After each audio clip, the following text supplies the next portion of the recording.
Okay, let's start. It's 1 o'clock. So we are now moving both to regulation and to English after this morning panel in Norwegian. Welcome everybody. I'm really happy to see you all here and the panelists, whom I will introduce in a short while, but I will first introduce a little bit the panel and what we want to talk about and why we have this panel at all. Maybe just to introduce myself, I was reminded of it when Karian actually forgot about it. I took a note that, yeah, I should actually present myself as well. So my name is Eleanor Medtrekern. I'm a postdoctoral researcher at the law faculty at the University of Oslo. And that's only just for a few more weeks because I'm finishing my postdoc and I've actually started a new job at NIVA, which is the Norwegian Institute for Water and the Environment. But still, now, in my hat of a postdoctoral researcher at the law faculty, in this thematic project of circular energy, we were partners as well, and we looked at regulation of repair. We've heard or maybe you've read in the brochure that the motivation for this thematic, what is called thematic research group, was the idea that repair of electronics is the most sustainable activity we can have. It's much better than recycling and other types of recovery. That was the assumption, and the sustainability lab with Maya, Karian, Tigist went on to try and look if that was a good assumption. And you can see in the brochure that they've done a very good job, and that at least when it comes to climate change, when it comes to resource extraction, and when it comes to energy consumption, that is absolutely the case. So we are very relieved that we can continue on this path of looking at how to promote more repair. It also means that what you have found is, there I'll move to an image that is also that you can see here, that is also in the brochure, that the main sources of impact are at the resource extraction and manufacturing and at end of life. That is also something that we have before looked at in a previous project. That is really important, and when you think about it, those are all stages of the life cycle that don't happen here in Europe or in Norway. They happen outside. But this is in order for us to have those electronics, those mobile phones, those laptops. And if you look at the use phase, there's much less impact happening there. And of course, if we want to regulate better, to have less of this impact that are not only environmental but also social, we need to regulate here because we can't regulate directly in those countries. And what is interesting is actually we find that the two stages here of the life cycle that have least impact is where maybe we can have most impact in terms of changing things. That is both design and consumption.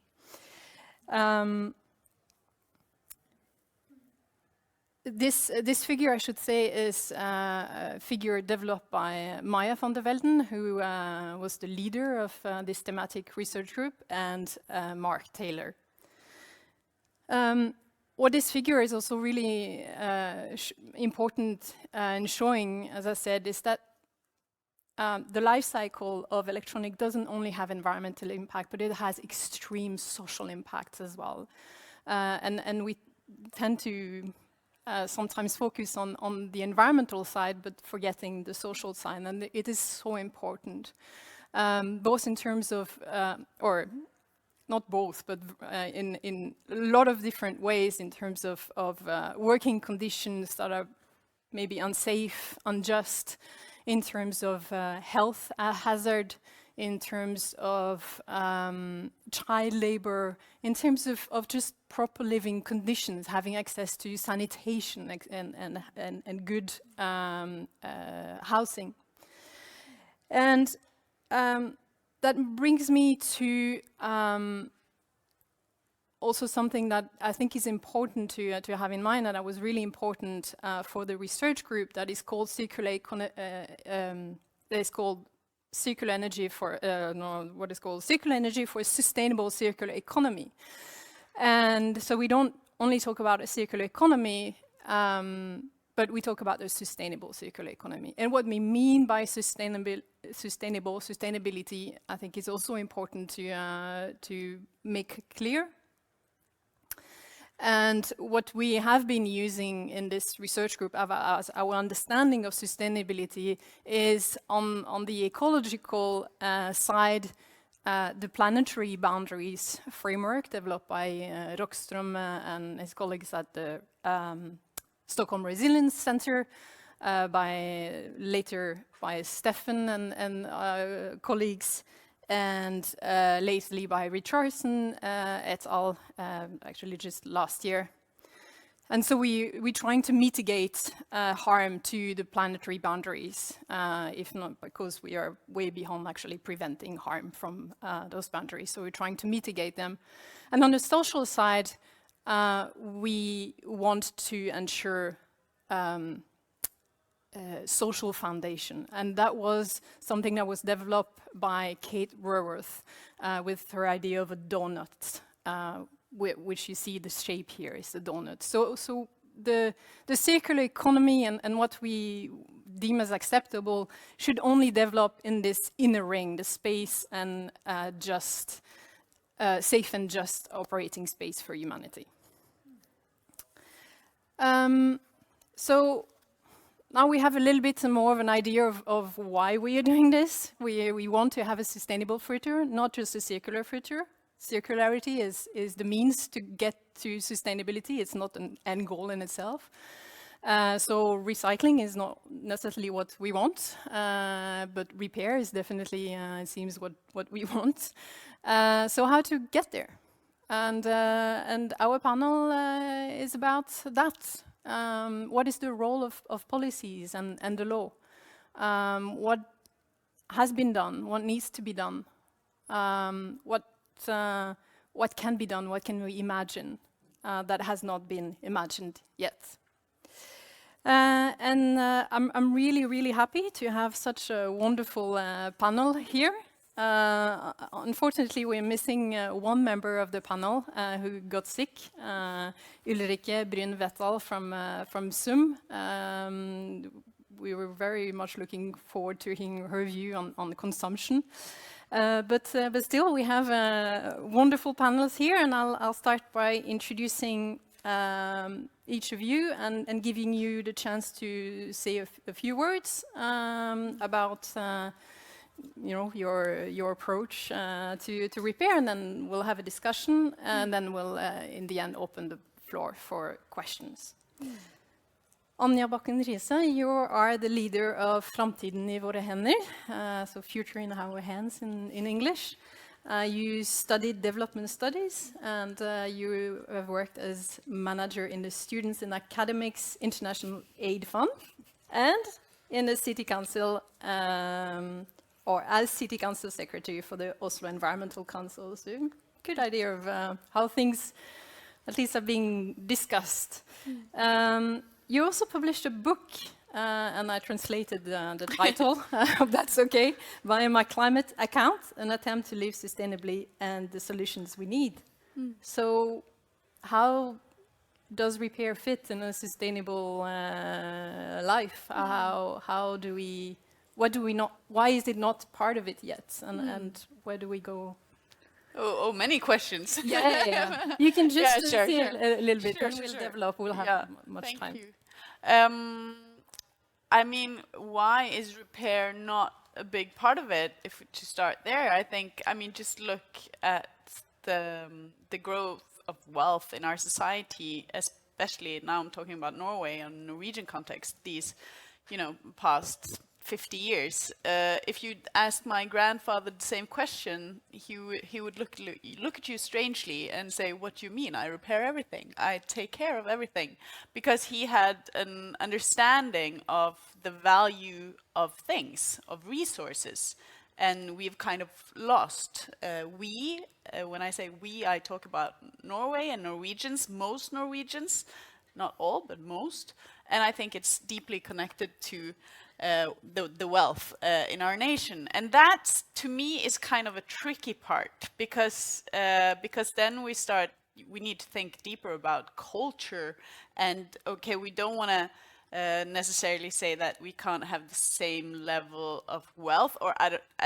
for politicians it would be very unpopular perhaps, and so then it's like, okay, but if we are to uphold a certain level of living, decent ways of living and having a good degree of quality in our lives, but at the same time being aware of the value of things. It's super hard, but I think it's possible, and I do think that policy plays a role.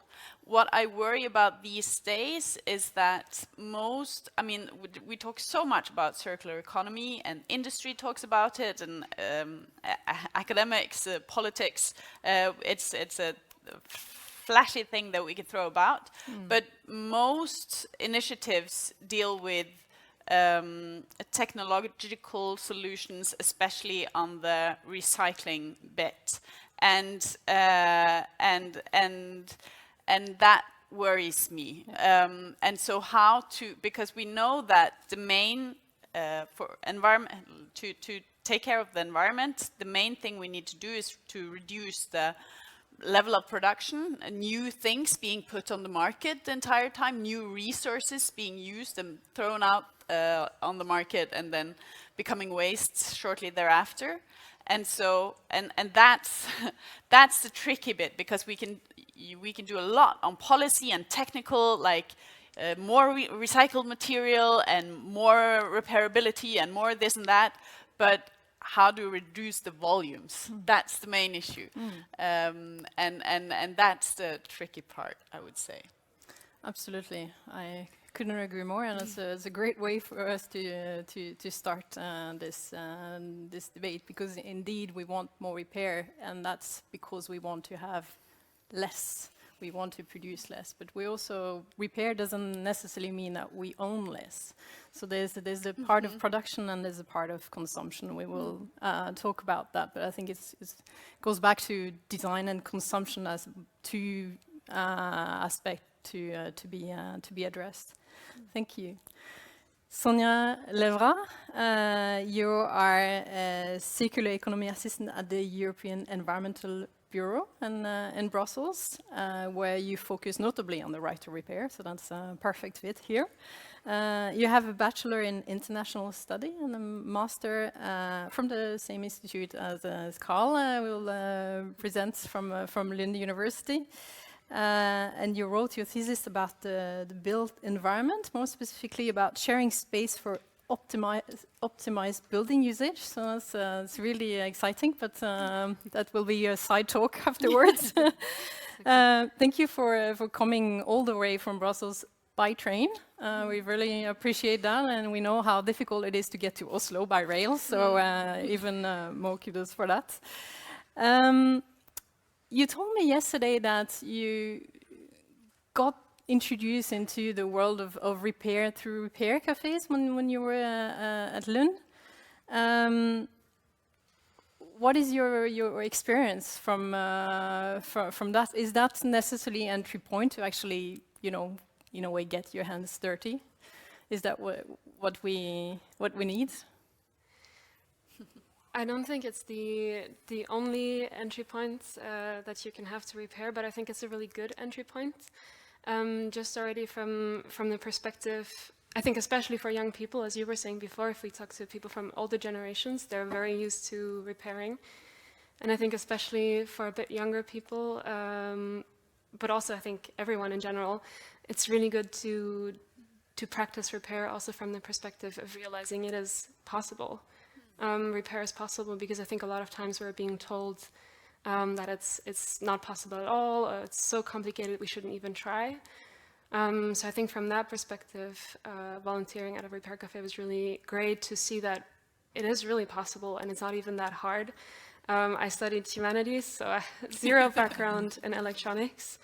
And so there's so many things you can learn about troubleshooting, about taking things apart. A lot of times it's really just taking something apart, cleaning something, putting back together, and it's fixed. And it's crazy to think that such a thing would have been thrown away otherwise. So from that perspective, it was a really great entry point to just know it's actually possible. And it has also taught me a lot about the different barriers to repair, which are incredibly ridiculous, that are being put in place to prevent people and prevent independent repairers from being able to repair products. So I think that has definitely helped me a lot now in a policy context to be able to say, yeah, I know this is a problem because I've experienced it. And yeah, so it really helps with the technical aspects as well. And it's really exciting to see now on a EU level the things that are moving forward and which barriers are being addressed, and but also sadly which new loopholes are being found. Yeah. Thank you. Carl Dalahammer, you're Associate Professor at the International Institute for Industrial Environmental Economics at Lund University. You're the author of very many publications on product-oriented environmental policy, including eco-design and eco-labels, public procurement, extended producer responsibility, and of course repair. You've actually looked quite a bit at right to repair policies lately. We've also done that together. Thank you so much for being here. Side note, he was also my supervisor or my co-supervisor of my PhD thesis, so we've known each other for a while. And yeah, we've been researching things together as well for a while. Both you and me actually started on these issues before circular economy even existed as a policy term. And we've seen the evolution from basically having no policies, some eco-design, and that was about it, to explosion of policies. What do you make of this development and looking at repair in particular? Good question. Well, I started my PhD year 2000, and that's when integrated product policy came. So it was like the breakthrough of life cycle thinking.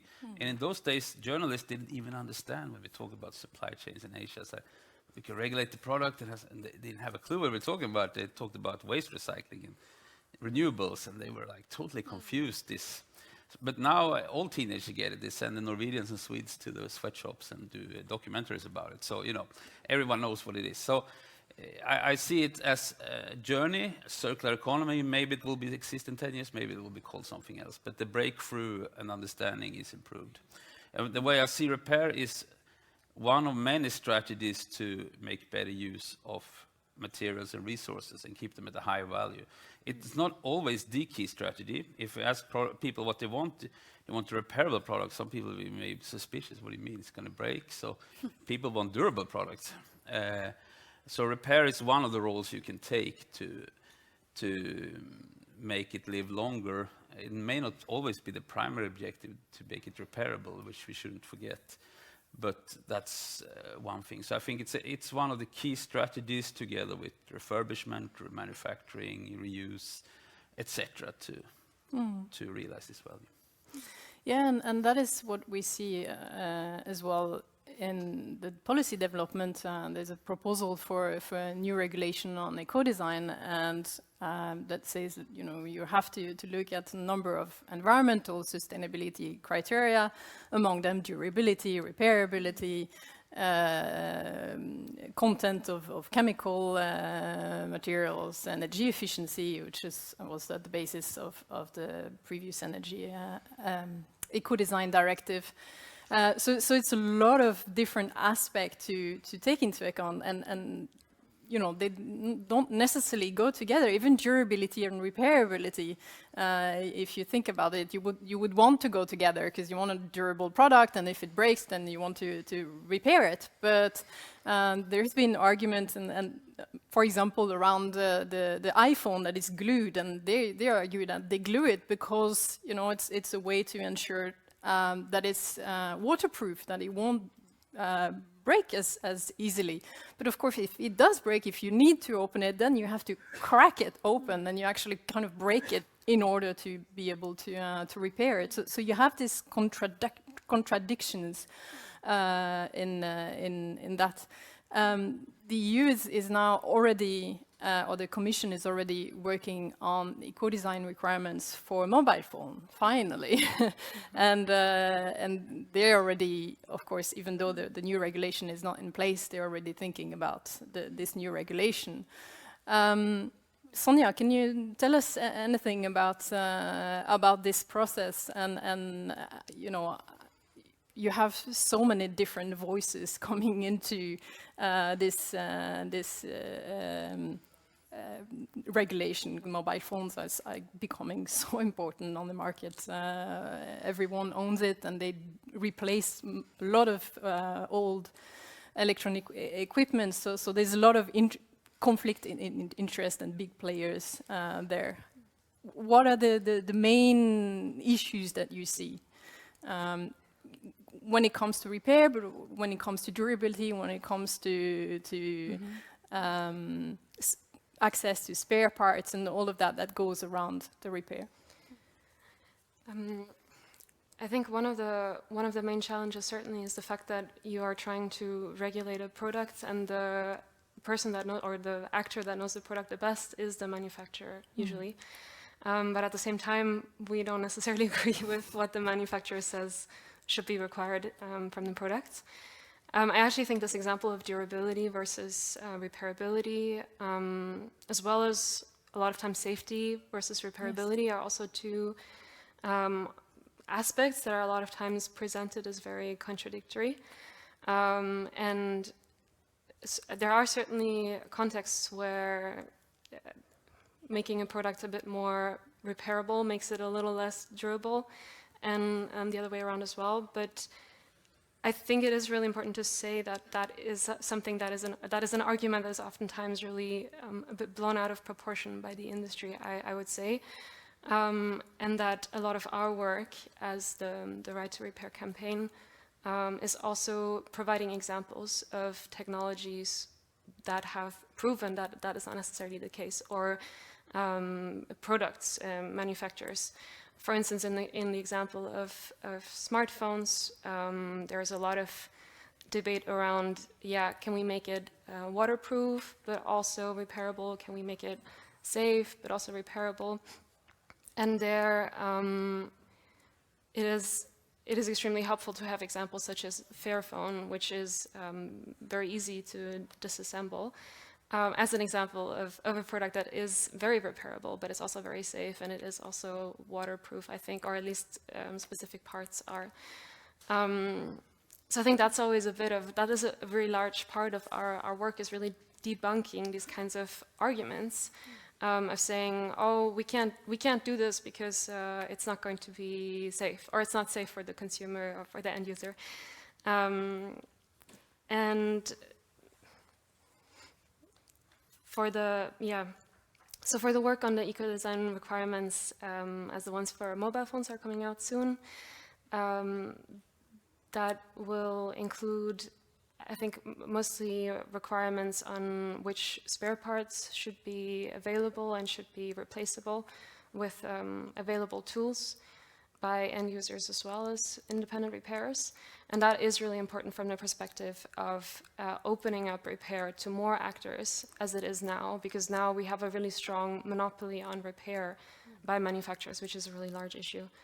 So the fact that these spare parts and the tools will be available to more users and independent repairers, that is a really important aspect. Yeah. Yeah, I will hopefully come back to that, the issue of self-repair and independent repair. But first, Carl, how excited are you about this new eco-design regulation? You've been studying eco-design from the beginning. If we take it cell phones, of course, they will have this provision providing spare parts, etc., which could be a game changer. And then related to this mandatory energy label coming up for cell phones, you will see how repairable it is, you will see how droppable it is on the label, the mandatory label, in already next year, I think, in the stores. So in that sense, it's a game changer, because these manufacturers, they don't want to be a D instead of A rating for drop, for instance. So taken together, it will probably be a step forward. Then we have other stuff as harder to resolve, like the price of spare parts still high, harder to resolve. We'll see what happens. Yeah. Anja, the eco-design scheme has been really successful, also because it works well in the sense that that if you want to place a product on the market, then you have to abide by eco-design requirements. So it is a quite strong scheme, and actually, surprisingly, companies have been quite positive to it, in particular big actors who don't want a competition from very low quality, cheap products. But it's a scheme that is only about environmental sustainability. I think the Commission actually said that we have to focus on that at the moment. It's already big enough. Maybe we'll discuss social aspect later. When you have the development of a due diligence directive, where does that fit? Is that something that we should have as well? That's you can't place a product that has been made with child labor, but that's maybe the most excessive. But in certain conditions where salary or the working conditions are not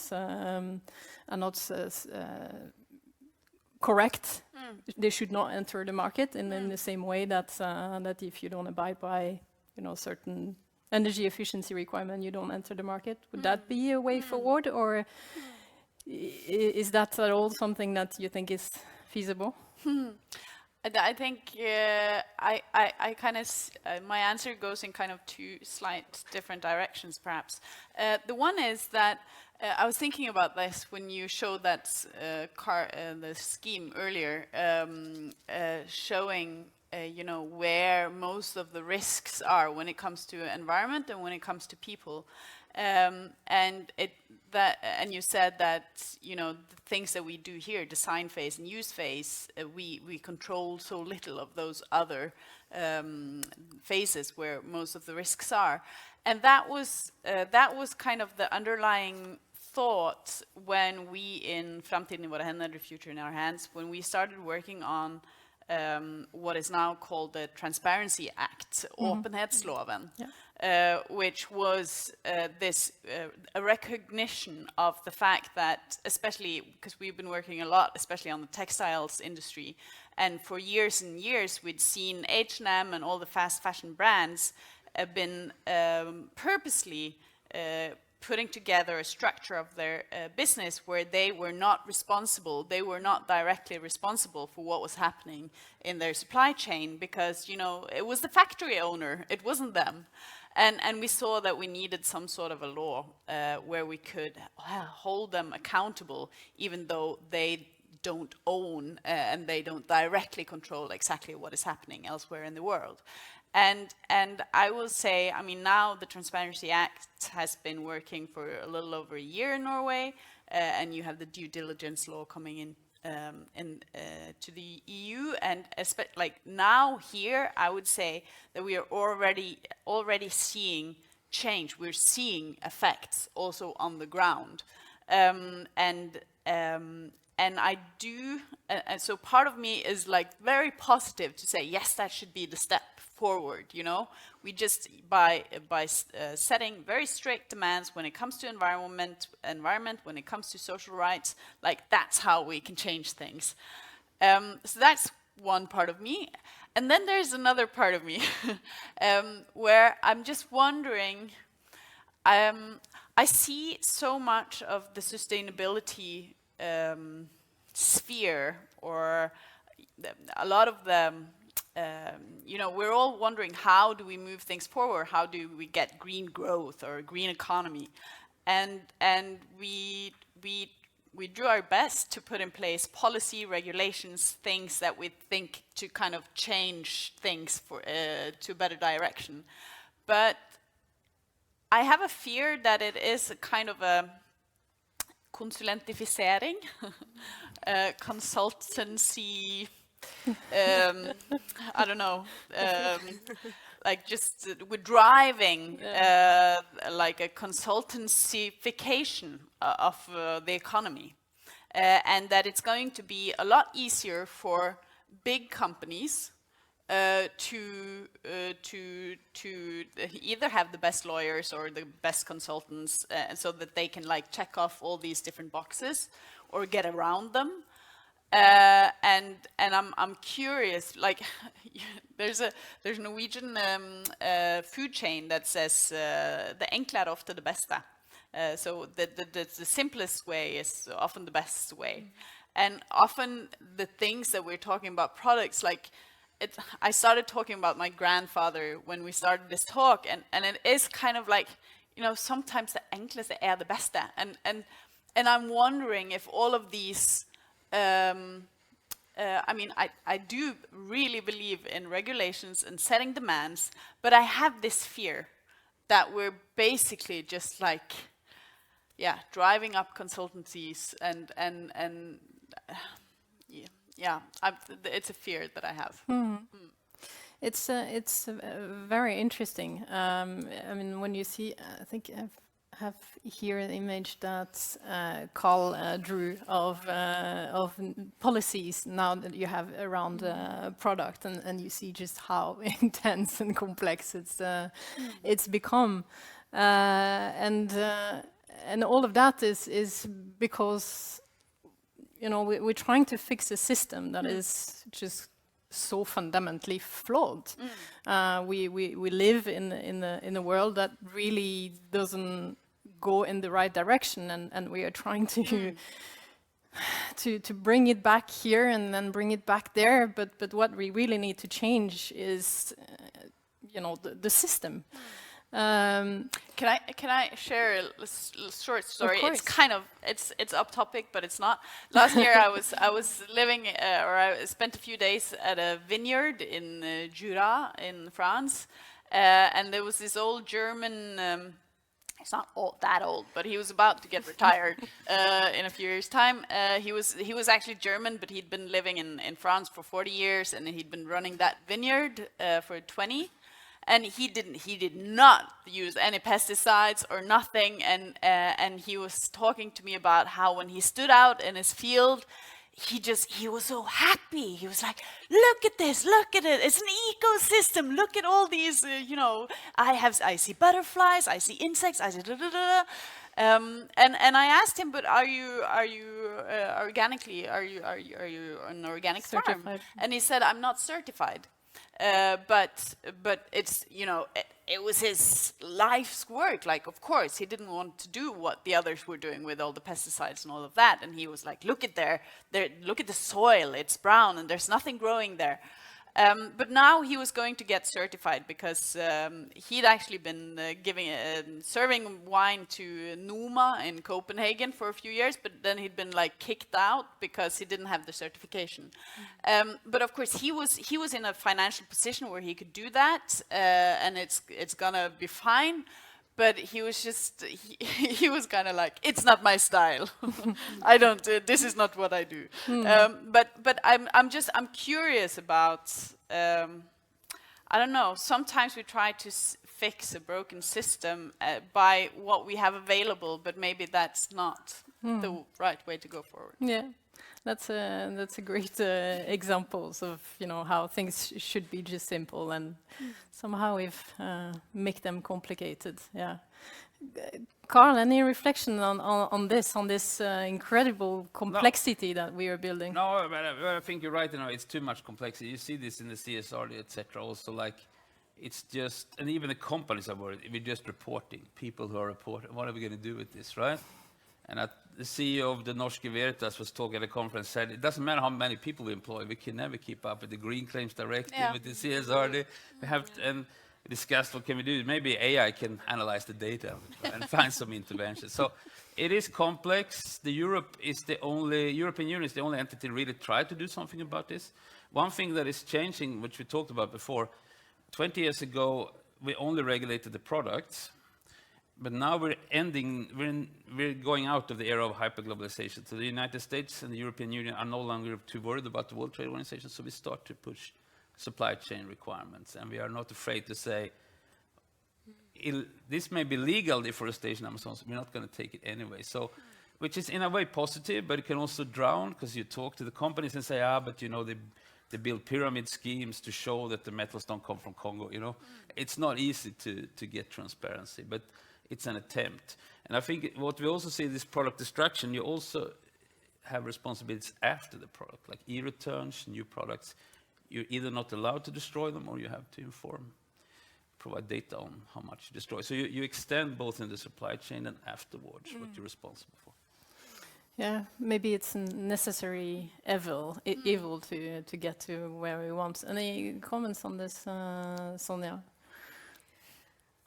I think, I mean, already on the complexity of the legislation, it's an issue for me too, in the sense that, I feel like I spend so much time trying to understand what is going on and why can't we do this in this law, but we need to have a different law that does this kind of. So, for instance, with consumer law and product law, a lot of times, which are very often used in the context of right to repair, there's always this thing of like, okay, we can, for example, now with the right to repair directive, you're going to have an obligation to repair on manufacturers. So if outside of the legal guarantee, I break my phone, I can go to the manufacturer, they have to fix it. They can make me pay however much they want, but they have to fix it. But then this obligation to repair only applies to products that already have repairability requirements under eco-design, which is product law. Because otherwise you would ask manufacturers to repair products where you haven't asked them already to make them repairable. Which I feel like from a logical perspective it makes sense, but it is very complicated. And from the process perspective, it also makes things so incredibly slow, because you have to wait for the eco-design requirements to be set. But at the same time, why would you have repairable products if you're not going to have them repaired afterwards? So you really need things to happen at from different sides at the same time, and that it's going incredibly slow.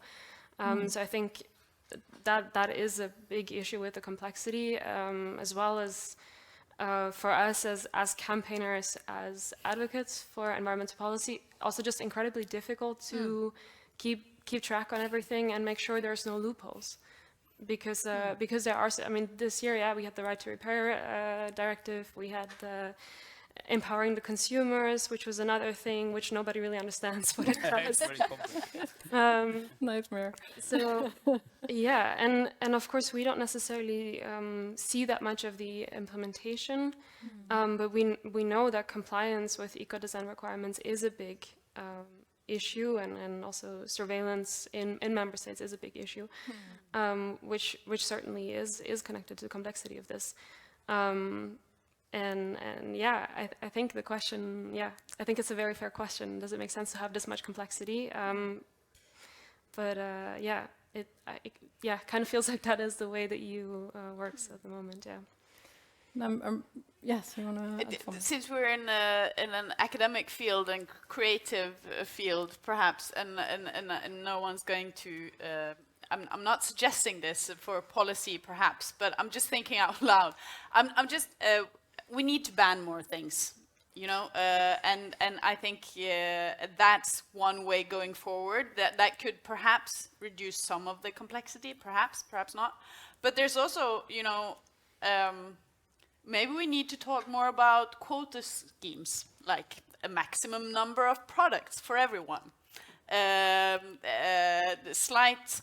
might sound slightly communistic, but it's. I mean, that is the main issue here, that we're constantly putting new things on the market, and that the volumes are so high, and repairing and fixing and recycling, like it reduces like. It's interesting, how much does it help, because how much is it also part of giving these brands a nice green shine so that they can keep on selling new products? That's also something that worries me. So I'm just, yeah, I'm a big fan of putting into place all these new policies, and the EU is really like pushing companies, and I say that also as a that is compared to the Norwegian government, who are basically leaning back and saying we're just waiting for what the EU is doing. It's really good that the EU up until now has taken such a leading role, even though we'll see what happens after the elections this year. But I do really, yeah, this is it. It worries me a bit if we're focusing perhaps too much on an area where we need more focus also elsewhere. Yeah, I agree. Bans, and unfortunately very unpopular, but they should be needed. We were talking about at lunch about all the completely unnecessary, stupid products that are being put on the market at the moment. Maybe we'll have a museum one day that will show all the things that we've produced that just makes no sense whatsoever, and we'll know that, you know, this is behind us, hopefully. But eco-design is, I guess, one way of getting a little bit closer to it, that you say, you know, some products really you can't have, but you need to aim for this. But I agree. I mean, all this new release of so-called new products, which just because they made a slight technological change, is you know, that should maybe not be allowed at all.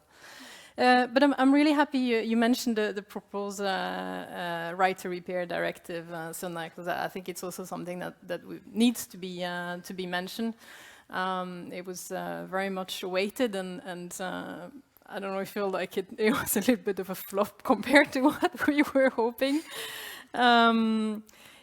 Some years ago, Carl and I were co-author in a publication about barriers to repair, and one of the figure that we had was this. So in order to you know come to repair society, we need to address a number of barriers, and first you need to put down barriers to accessing repair. You know, like having access to spare parts and tools and manuals. But then once you've done that, you also need, you know, repair to be competitive, more affordable. Because if it's cheaper or the same to buy a new product, you know, it becomes quite difficult. And then there's the next step that is about really mainstreaming, making it like the normal go-to solution if you have a broken item. How much does the proposed directive address any of these, or address these barriers, and what were the missed opportunities, in your opinion, Carl?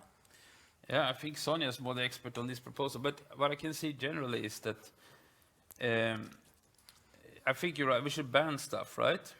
Should ban more cheap stuff. We want the better pricing resources, but we're not going to get it. So we think the best way we can do is ban some stuff and enforce higher quality. For instance, a lot of these clothes are never used because they cost nothing to produce. If we make them worth something, it will happen. And I think we've seen that with computers and cell phones. they're becoming more circular lately because the rate of innovation slows down. You see the kids fine with a remanufactured phone, and you see people repairing them. And we work with Inrego, who remanufacture computers. They say it's the first time people could buy a 9-year-old computer. Never happened before. Like, okay, so we're getting a bit more circular. So I think the real answer is to get the quality up for different ways, ban the worst stuff. At least we'll get some circularity then, because stuff will be worth something. Now, when it comes to different proposals, this is one of different regulatory frameworks, and I think I agree with you. It was a bit of a dud. You know, you should have certain rights within certain. So yeah, we were all underwhelmed. I think, maybe Sonja, you can give more details. But I think the general sentiment is definitely there. It was a bit of a disappointment, but the outcome is still unclear. So we are currently in the final stage of negotiations between the Parliament, the Commission, and the Council, and they are set to come to an end next week, I think. Knock on wood. So we actually are quite concerned about the outcomes because we really have different levels of ambition that are on the table. Because we have on one hand the initial proposal that was made by the Commission, which is quite limited, it's quite weak. Essentially what it does is that which is a good thing, but it's very little. It's requiring member states to put up an online platform where they can register all repair businesses, independent repairers, and repair cafes. So you can now look up the address of where you can get your stuff repaired. And the second thing, which I think is a little more helpful maybe, is that it establishes the European repair form, which essentially is a form that a repairer would fill out before doing the repair to provide transparent information to the consumer. Where the idea behind this is that you can have more certainty about the price of the repair, because one of the things that they have to say is this repair is going to cost you 100 euros, so you don't get your product after the repair and suddenly like, oh yeah, 500 because I spent some extra time or something. So that is a good idea, but it really doesn't address the core issues that I think this pyramid explains really well, which is it does address some aspects of access to repair, but it doesn't address the access to repair beyond sort of information as to where you can get repair. And it also doesn't address any of the cost-related issues. And in that regard, it's true that the Parliament's amendments, or the suggestions that the Parliament made to improve this proposal by the Commission, were quite positive in the sense that they put a ban on all banning things, very good, like that. They put a ban on all anti-repair practices, which are essentially things that manufacturers can do to prevent anybody except for themselves to repair a product. And they're banning that. They are also providing access to all spare parts, all tools, and all repair information to everyone. So also very simple language, again, great. We really understand what is meant here. And another thing that they do is that they actually address the cost of spare parts. I think, Kalle, you said it before, that is something that is missing from eco-design right now, because eco-design is saying, yeah, you should have access to this list of spare parts, but ultimately, if those spare parts are really, really expensive, nobody will repair. And the Parliament's proposal on the new Right to Repair Directive actually includes that spare parts have to be reasonably priced, whatever that will mean, but it's a really good approach for now. So currently they are discussing this, and another aspect that is also really important from the Parliament's amendments is that they are also proposing that member states take measures to support repair financially by, for example, establishing a repair fund or repair bonuses as they exist now in France and Austria, I think, where people can get 100 euros back, for instance, on the repair of a phone or a washing machine, depending on It's like a tax refund, isn't it? Or I think yes. It's manufacturer or producers have to contribute to a fund, which is then redistributed to consumers, right? I think that's how it works in France. France, yes. So In I think in France, right, France it's through the EPR, so the manufacturers essentially have to pay for that. In Austria, I believe it was a EU recovery, COVID recovery fund. So it's a question: how can we make this durable over the long term? But the Parliament's proposal actually requires member states to establish these kinds of measures, which are also really important because they address the cost of repair, which of course will always be high to some extent because you have labor costs involved. So that's really important. And now we're waiting. We're very excited to see what is coming out of these negotiations next week. Really hoping for more ambition from the policymakers. Yeah. And you're addressed in the national level, which is really important. And it's what I hope we can move on to now. You mentioned France. They have been quite early on trying to establish new ways of regulating repair, requiring, for example, that information about accessibility of spare parts is given to consumers under some circumstances. We don't go into the details, but they've also established a repair index, which now the EU is saying that they're, would like to develop as well. And you mentioned the repair fund. So there's definitely something also to be done at the national level. We're not seeing Norway doing all that much. What would you like to see happening? Well, several things. Now, first of all, I would say there are in certain areas it makes sense to just do what the EU does, or pretty much stay in line with what the EU does. But what we can do something about is taxes and fees. And especially, I think this point about labor costs is interesting and is particularly important in Norway because the labor costs here are high. Now, when it comes to clothing particularly, because buying new pieces of clothing is so cheap, and so to repair, if you want to, there's a service called Repairable where you can just put your clothes outside the door and it gets picked up and they fix it and it gets sent back. I've tried it. It's very fascinating, but it costs several hundred kroners to repair a zipper, depending on what item and how big and all of that. But so it's several hundred Norwegian crowns. And you can, most of the time, you can buy a new garment for something similar to that. So especially when it comes to cheap items or cheap-ish items, then it rarely makes sense from a financial point of view to repair it. It's slightly different with electronics and things that cost more. Because then there's actually, when it's a matter of a few thousand kroners perhaps to fix it or to buy something new, then maybe you'll fix it. But there needs to be some sort of incentive. I don't know, it could be to reduce the, arbeidsgiveravgift, something like that for repair shops. Something needs to happen there. Of course, reduced or cut VAT for repairs, that's something that we would like to see happen. And I don't think that's going to fix the whole thing, but it's also to show both people and business and industry that this is the direction we want to take things. So it could be a first step of moving things in that direction.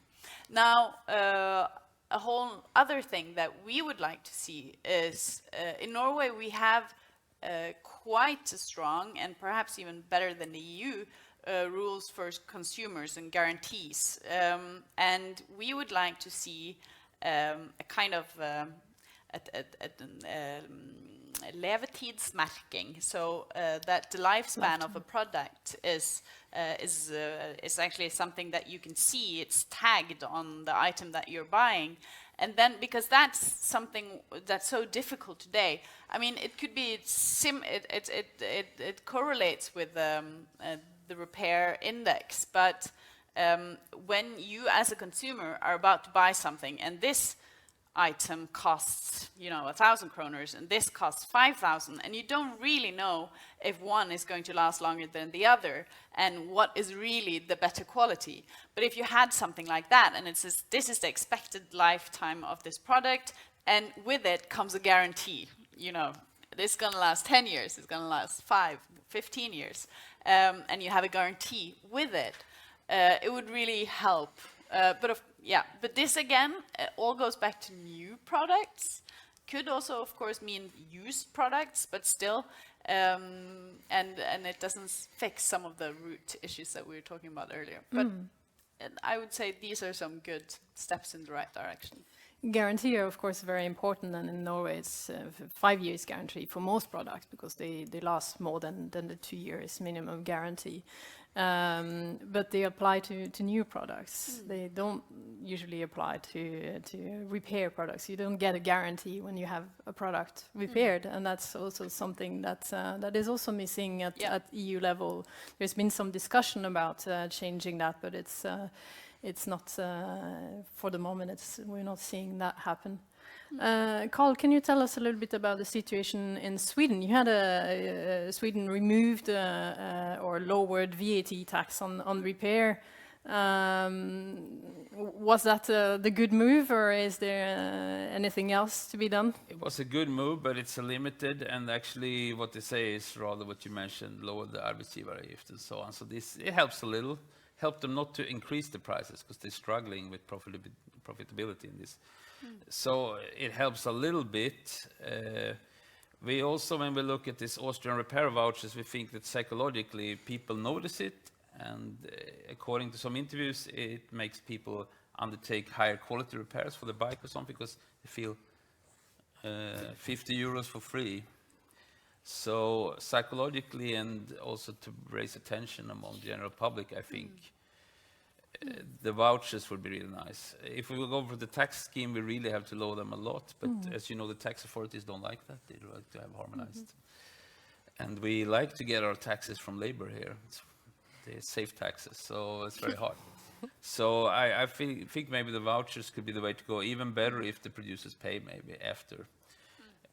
So you have this guarantee period, which is in Sweden is free, a legal guarantee, but no one knows it and no one saves the receipt. So hopefully we can train people to save the receipt and think you have 3 years even for these cheap earphones. No one thinks about it, and then start to make repair cooler. I think also the repair industry needs support, because one problem we have now is like people should repair more. Yeah, we saw in Austria when they started this national scheme that people came and there was a limited number of repairers, so they have to wait forever to get their stuff. And they say, what do you mean? Now we come with our repair stuff. So it's not very, if you talk to the students here, how many want to be repairers? Not many. It's not a very attractive, it's like a school teacher. No one wants to be. So we need to make that more attractive and maybe start educational activities. As part of the Circular Energy, we had a summer project where we had 3 master students going to interview independent repairers in Oslo, and we wrote an article together with Maya and one of the master students, that you can see also the poster there, about independent repair. In Oslo, but with some consideration, I think, are a little bit wider than that was as well. And from a regulatory perspective, what those independent repairers were saying that were the main issues were actually consumer guarantees that they they don't apply to them. There's no recognition in a way of their job and their safety for consumers to actually go to them, so it's disincentive in a way. They were talking about issues of taxation, that they get in a way double taxation because you tax repair in addition to taxing the sale. And then something that was also interesting is that they talked about the wealth of consumers in Norway, and that was addressed in the first panel as well, that people have so much money that they don't care really about keeping a product. They'll just replace, buy a new, you know, that doesn't matter.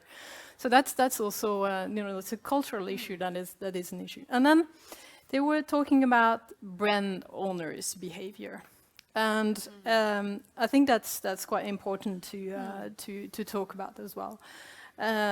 Some of the, you know, bigger players, if you talk about smartphones, Apple, Samsung, they're very restrictive when it comes to allowing repair. They're, every time we, you know, crack open something and they find something new. Now the latest thing is part pairing, where, you know, if you change a part in your phone, if it's not a part that is recognized by Apple, they will block it, so the phone will not recognize it.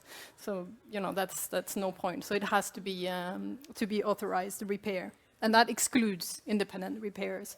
You had a case some years ago here in Norway about an independent repairer importing refurbished Apple phones from China, and Apple sued that repairer, saying that it was an infringement of IP law, and Apple won that case. So, you know, they're going after even a very small player just to make sure that they really establish their position and that no one is going to go, you know, and try to do something here. So it makes it, you know, difficult for those small players, and even for us consumers to navigate. But at the same time, you have to understand. I think also understand that if we're asking these big players to change their business model, to go away from selling new products to actually offering services and you know, after-sale services, of course they're going to try to keep it close because they want to make profit at the end of the day. So how do we deal with that? How do we, you know, bring in all the players, make sure that the brand owners participate to the effort and really change business model, because we need them too, but also ensuring that the smaller players are part of it, because local repair is important, not only from an environmental perspective, because it's, you know, you don't have all the transport and all that, but also from a social perspective, because a lot of independent repairers are actually immigrants who come to a country where they don't have their prior knowledge is not recognized, and that's a way of, you know, being part of the society. And a lot of them actually were saying it's a way for us to give back to the society that has welcomed us. So how do we? Did you have any thought? I find it a complicated issue to consider, and you know, should we have a completely open right to repair, that, you know, we say that no one is allowed to restrict whatsoever, or should we actually allow some kind of restriction in order to allow, you know, some profits to be made and really business model to change? Do you want to start? I mean, I don't have an answer with the two lines under, if you can say that. When it comes to automobile repairs, we have this way of certifying repair shops, and even if you are a certified repairer, and then you can repair, you know, all kinds of cars. Maybe you specialize in something, but you're open to repair them all. And I think that could be a way forward to say that we need those kind of certifications for other types of repairs, and then you should be allowed to repair Apple or whatever. But of course, yeah, how do you know, I really think that's the way going forward, to open up repairing, and not to say that it needs to be Apple doing their own kinds of repairs. I'm sorry, Apple, you just have to get in line. Like, you have to transform, and everyone has to transform. And it's kind of like they've known for a long time the environmental effects of what they're doing, the pushing of consumption on all of us in, you know, when it comes to phones or computers or clothing or whatever, like they know what they've been doing and how they've been making money. And I'm sorry guys, you just have to transform. They should not be allowed to keep it in for themselves. Yeah. How much pressure you feel in Brussels from those big players? They're good at lobbying, right? Yeah, I think my posture has improved a lot since I started going to meetings with people from Apple, because I'm always trying to stare them down. But yeah, I mean, there is a lot of there's a lot of pressure, and I think, sort of coming back to what we said at the beginning, they are also concerned about durability when it's about getting exemptions from repairability requirements, and then suddenly they're super concerned about repairability when it's about getting exemptions from chemical requirements. So they're very good at putting this pressure, and they're very good at, again, I mean, it is about putting regulations on product that they design, so it is true that they know their products best. So it's also sometimes really difficult to kind of know, is there a legitimate concern for safety? And I think safety is maybe the only reason why ultimately we can say, okay, maybe in this regard, this should really only be done at least by a skilled, somehow certified, maybe not certified by the producer, but a skilled repairer. So I think that might be the exemption, and it is extremely difficult to know when is it actually a safety concern and when is it a Apple wants to make money concern. So, but I think other than that, I think I'm very much agreeing with Anya. Like, Apple has to get in line. I think there is a bit this myth still that it will, benefit us all, and the big companies have to, we have to work together, and then in the end we can all be happy. But ultimately, a lot about right to repair is also about giving people, consumers, citizens, something back that they should be owning in the first place, which is the right over the products that they own, which is the right to repair the products that they own. And I think that is really not something that we should compromise on to appease big companies. And then ultimately they will find their way to keep doing something that makes sense for them business-wise, because that's what they do, and they're really good at that as well. So, yeah, absolutely agree with Anya, I think. Carl, you've been interviewing companies as part of your research. What is your take on this? Well, yeah, I mean, you brought up many things. One is the intellectual property rights, which we have to address, both for the hardware and the software is going to be equally important. And that I think we have to simply restrict or regulate. But then we need a change. I think among lawyers like us, we've been trained to think they are super important, these property rights. I think we need to, because there are other research showing other, so maybe we need to loosen them up a bit.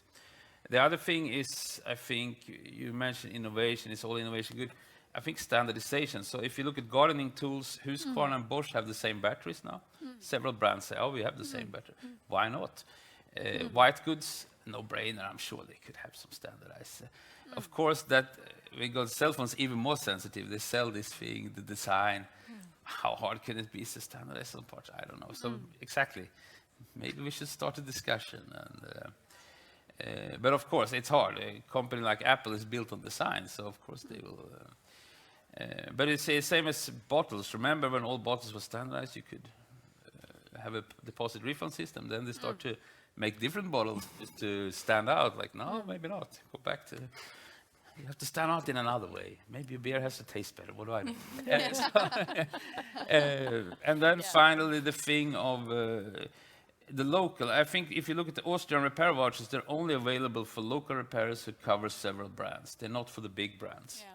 And when we presented this in Sweden, of course, that was a big problem. They say it's not competition neutral if the big brands are not. So we want them all in, okay? But they are not the guys who need support. So you can do some things with these guys. You can boost local skills, etc. There are some things you can do. But In Austria, I heard they also had this problem. Said this is not competition neutral, but they did it anyway. So political courage, maybe, to try things. And I think also on that, this is also very interesting. I had a student going to Spain, and a lot of the cell phone repairers are from the Middle East or somewhere, and they not certified. So I think a lot of these laws will require certified repairers. So we need to have programs to make these guys certified easily. Can be very skilled, but they don't have the other attributes. That's a good point. I'd like now to open for a question from the audience. Arne, we've touched so many different issues throughout of design and consumption and social and environmental aspects and technology and should we be technology optimists or not? So are there any comments to any of that or any other topics?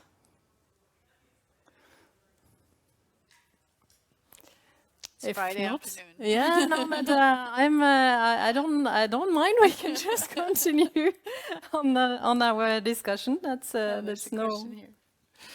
Yes. So just picking up one topic, the safety part. Is it really a problem? Because I mean, I'm allowed to change the brakes of my car. That's okay, right? I would think that was a bigger safety issue than changing the battery of my mobile phone, for example. It can be equal if it end up exploding, but any comments there on safety? I think Sonja, you mentioned that repair and safety. I mean, I'm not an engineer, so I think it is difficult to say exactly, but a lot of times what we say is also that it is, I think that's a really good comparison with the car sector actually, because a lot of people are doing car repairs and nothing is happening, and a lot of times it is really a lot of fear mongering from big companies that are also saying, oh yeah, it was with batteries, for instance. Now in the batteries regulation, it was this big debate if you should make batteries replaceable if the device is supposed to be waterproof. And then you have electric toothbrushes, and they're perfectly waterproof, and a lot of them you can replace the battery, I think. So, and it really raises the question, what is the issue? So I don't think safety is a big concern unless you do something really wrong, and that is also why we really highlight the need for repair information as well as the spare parts. And then from a legal perspective, that as long as the person that is repairing is following the repair manual and has been doing everything right, if they don't get, or if they get hurt, then it's a legal issue. But otherwise, if they're doing something wrong, that's also something that is in their responsibility. So from that perspective, I don't think so. And from more of a data safety perspective, I think there are maybe issues related to that. But yeah, I'm not the most technical expert in our group. So we have people that are really much more familiar with the technical details. But a lot of times it's really blown out of proportions, that issue, yeah. I think what we can also say is that some electronic manufacturers say it used to be dangerous, but then they offer you a repair kit a few years later. So yeah, certainly changed their mind about it. Yeah. It's not as dangerous as they said, obviously. Yeah, and I mean, it is, it's a psychological barrier to repair. It's something that they also use, again, like they also tell us constantly, do not repair this because it's so scary, like you're gonna die. It's like, how can I die from replacing this battery if I follow the instruction? And it's a way of making people believe, making, I think especially younger generations, making us believe that I will die if I open up my phone because my whole house will burn down, kind of. So I think it's really also a strategy to. Yeah. And young people today are very scared of doing the wrong thing, etc. So they are very worried. So we need to. Well, whose fault is that? Who's been sewing pillows under the... I don't know if you say that in English. Sewing pillows under the arms. Yeah. It's the grandparents. Any other questions? Yes. Hi, my name is Ines. I'm a PhD candidate here at the Institute, and I'm doing research on the better design of the mobile phone. And my way is to think more about product service systems. And in connection with your discussion, I was wondering, is policy more there to fight for the right to repair? Or is it maybe about giving the responsibility back to the producers instead? I mean, with product service systems, you would... Yeah, it's Give super it back. interesting. It's part of a bigger debate. So we say, for instance, PSS or leasing is good, but is it really? They want to lease out cars because they control the aftermarket, they control the consumer. So there are a lot of weird stuff in that. Of course, PSS is something we always advocate, but it's so much easier in business to business. It's so hard to make it successful, of course, in consumer market. So we should keep on pushing for it, and the new eco-design regulation says that member states should push for this, but it's still so hard and to get there. And then you see, where does it work? Well, for cars, but now the leasing market crashed because of the interest rate, so that doesn't work either. So it's hard. And then you have all these people in the past have been scared of, you know, if I lease this thing, who owns the data, etc. So my general conclusion is that at least we could keep on striving for it, but we should, you know, we want people to be reusers, to be sharers, we want them, but we still have to provide something for the original buyers. My father is 80 years old and a tool guy. He shares a snowplow with his neighbor. He doesn't share anything else. So we need him to buy quality stuff and repair it still, because I don't think he will lease it. But that's my short answer. So, yeah, I've just started leasing an electric bike, and I'm loving it on so many levels. But it's one of the things is that I didn't have. I hate making big buying decisions. So especially when it comes to something that's costly, where you have to like start to and you need to like do a lot of research, and is it this bike I want, is it that, and now they're gonna it's gonna be taken into service twice a year, and they fix the tires, and like I love it, it's so easy. And so I definitely see that as a way forward, and I would like that also with my phone. Now my phone I get through my work, but I'm even though we've worked on this for a long time, I still have 3 phones lying in a drawer at home, I think, which is stupid, but it's the same. It's the pictures, it's all those things that at some point I'm gonna save, and you know that's gonna happen. And I think that the younger generations will be more open, and especially in cities where you don't have a lot of space, like you see all the obvious benefits of leasing something and someone else taking care of it for you. So but it needs to I mean, right now, it's more like a lot of the solutions in place are perhaps more for middle class, because it's fairly expensive. But if it's accessible and it's cheap, then I think so many people would be open for it, of the younger people especially. But that's really interesting. But I was thinking about your grandfather, you know, who said, you know, I own this thing and I care for it. You know, I'm going to repair it. I'm going to keep it. I'm going to do something about it. If you don't own something anymore, do you care about it? Or can you just be a bit looser? You know, maybe you you won't mind too much if, you know, you drop it, or you might throw something, or you might put your bike, you know, but you might be a bit harder on the bike, or, you know, how do you deal with that as well? I've been thinking, how do we start caring about the things, not because they're emotionally, attaching, but because they have a value, because they have an impact that goes beyond us. It's super interesting question, and I've been thinking about exactly that also with this bike. But I'm committed to this bike. It's a long-term relationship. That's the way I see it. There's also potentially a bit of shaming if I hand it back and it's like completely destroyed. So, so I'm oiling it and trying, to be good.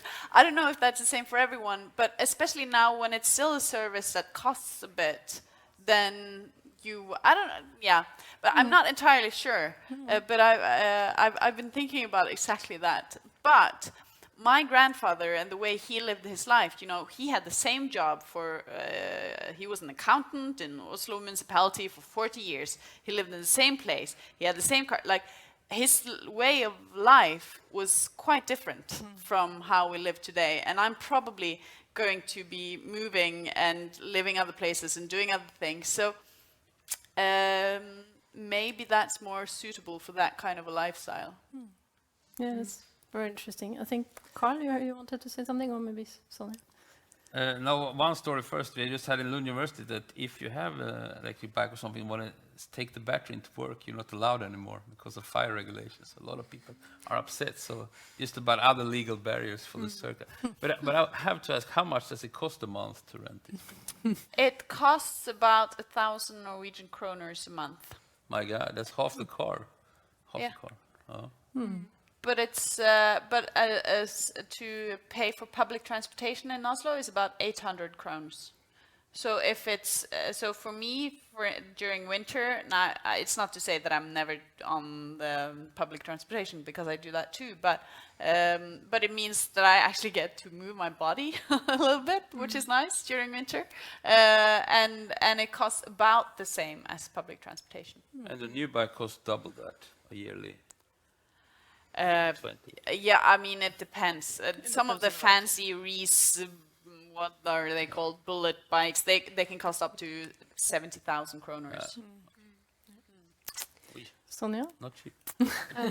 Yeah, no, I think just coming back, because I think the second part of your question was if the right to repair is also concerned with, what was it, giving people the right to repair, or also holding producers accountable, right?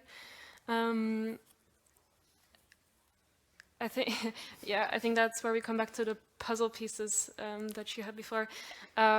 We are in the context of, so This mainly what we do, yeah, exactly this one. Or I can't actually read it from here, but I think, yeah. Anyway. Yeah, it's not meant to be read from here. A big sort of the core part of our work right now is still very much focused on giving people the right to repair. So very much this access level as well. And then now that we're moving into affordability, we're moving into financial questions. And we're facing this question of, okay, even if repair is super accessible, it's still going to be more expensive because we're always going to have labor costs. And then it's a question, who pays for this? And one solution that was proposed by France is this idea of having a repair fund that is paid for with money from the extended producer responsibility system, which essentially the rationale is very much that producers are required to pay a certain amount of money to deal with the environmental impact of the products that they're putting on the market. And so far, the way this has been applied is very much focused on waste management. But we really think this should be extended to thinking about waste prevention as well, which includes repair.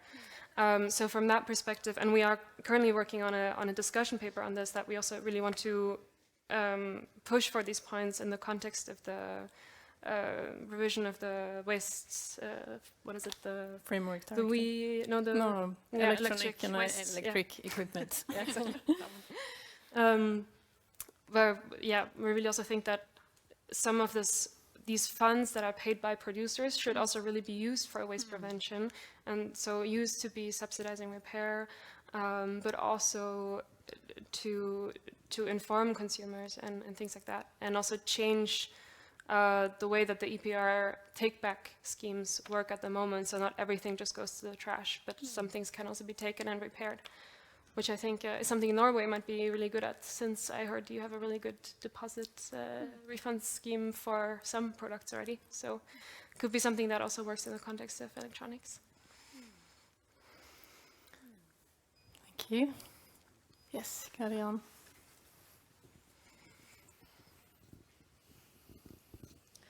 Yeah, so my name is Karianne Lyng.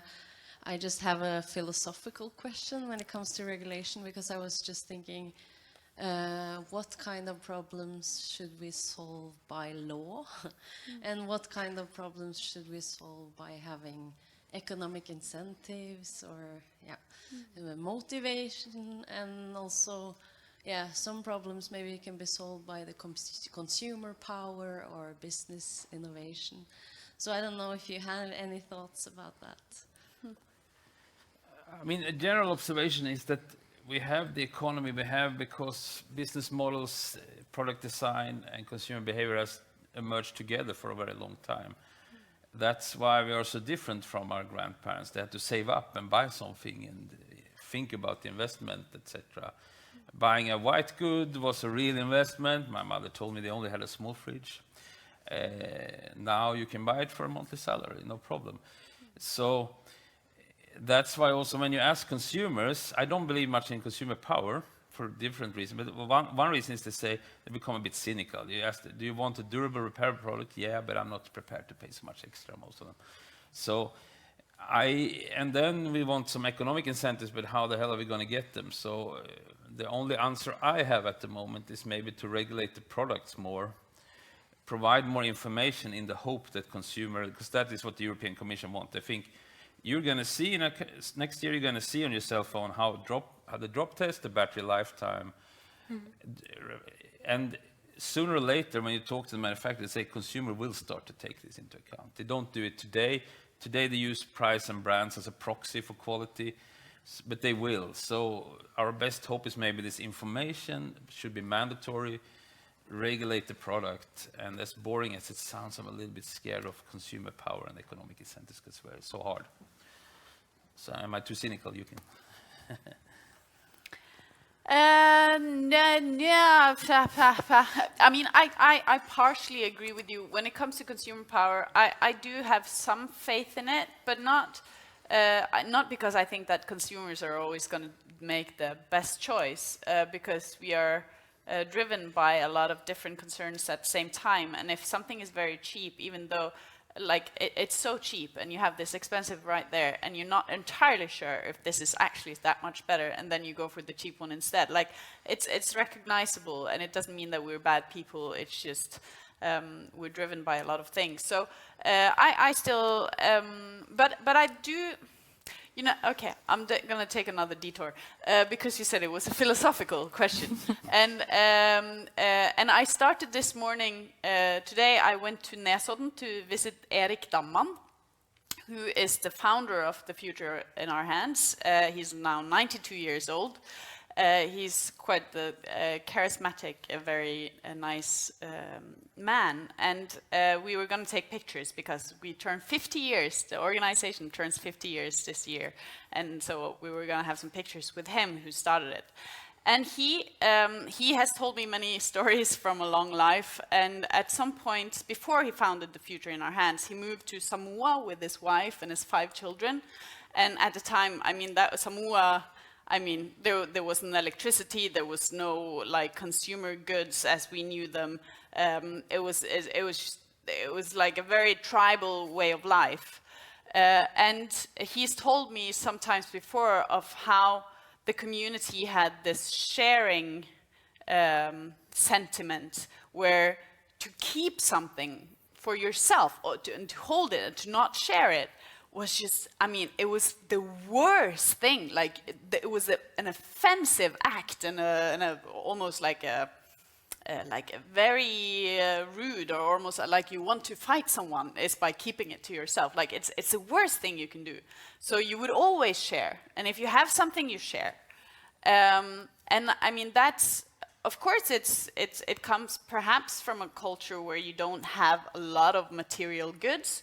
But they also had, like, they had lots of, it was in the tropics, like you have a lot of food, they had everything that they basically needed for that way of life. So it doesn't necessarily, I don't think it comes from a state of poverty, but it comes from a cultural way of life. And today we have this radically different culture. So we do, and of course culture is always shaped by regulations, like how we smoke. We don't smoke indoors anymore. Our culture says that it's wrong to smoke indoors. That was caused by laws. So of course these are intertwined, but I do think we need to work on a lot of those levels at the same time, because we have an extremely materialistic society today, an extreme sense of value from the things that we own. Like we were talking about parents. My grandfather was so proud for working in Oslo Kommune as an accountant for 40 years. So proud, like his work, that was blah, blah, blah. And today a lot of people get a lot of pride from their holidays to fancy places, or the big houses, or the skiing vacations, or I don't know. And I, like, there is something there, something very deep in the culture today, the consumer culture, that we need to change. And what happens by law, what happens by financial policies and regulations, and what happened through these kinds of conversations, I think it's a big mix. If I may, as a chair, I think economic incentives can be part of a mix of policies that you might have. But I think if you think about economic aspect, maybe they are more urgent thing to be done. Like we talk about going back to this picture. How come we don't pay for all of that?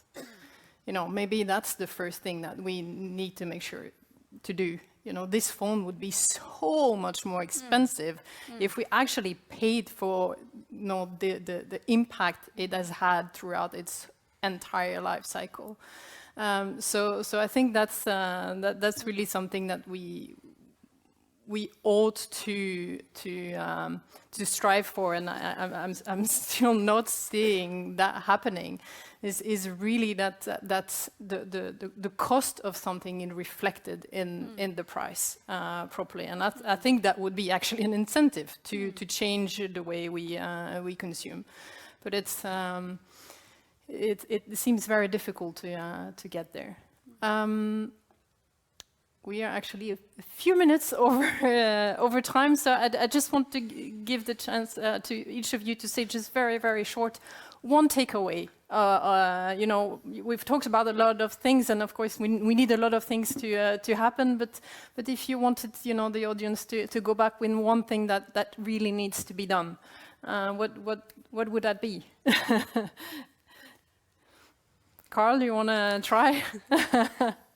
We need to be, as they say, custodians of our stuff. We need to take responsibility for the material we use generally, by quality, etc. Because it's hard. A lot of consumers today are confused. What should I do? But you can always do that. You can buy quality and be informed. And I'm always fighting with my daughter, how well informed. I mean, you can't ask ordinary people to know everything about the supply chain on a cell phone. But they can know some things about some stuff and go for quality. So I was interviewed on Swedish radio, and that's what I said, one takeaway, buy quality. Sonia? Yeah, maybe adding on to that, repair your things, go vote. Vote in the European elections. Yeah, vote in the European elections. It's not looking great. These guys don't have a vote. But Yeah, unfortunately, you're in the wrong crowd here, but we support you. This coming from a Swiss person is extremely embarrassing. Tell your European EU friends to vote. But yeah, also I think thinking about our consumer behavior is really important. Reflecting on what our choices mean and what they mean for us, what they mean for people that are far, far away. I think these are really good things to think about, yeah. Get your hands dirty as well. try. Don't be afraid. Join the Repair Cafe. I think going forward, we need that all decisions that are made, especially on a on a political level, all decisions, all policy going forward needs to have a scarcity of resources in mind, and take that like this idea of there's a scarcity of resources. Okay. Building on that, what decisions should we take? And I think that's in Norway we've had this consume and throw away culture for so long. We've been just like throwing about resources, but to get this idea of scarcity of resources or value of resources, as you were talking about, that's really what we need going forward. Thank you so much. Thank you to all three for a really, really exciting discussion. Thank you to the audience for staying with us a little bit over time. And round of applause for all of them.